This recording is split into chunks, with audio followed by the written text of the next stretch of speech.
Let's make checkout easier. So, if you're trying to use your Pluxee card on Shopee and wondering how the payment actually works, you're not alone. Many users assume it works like a regular card everywhere, but online platforms sometimes require the right method or proper selection during checkout.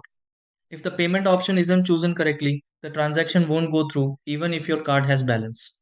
The good part is, once you understand the correct process, paying with Pluxee becomes quick and smooth. It's all about selecting the right payment path and entering your details properly. Let's walk through it step by step so your order goes through without any issues. Try these. 1.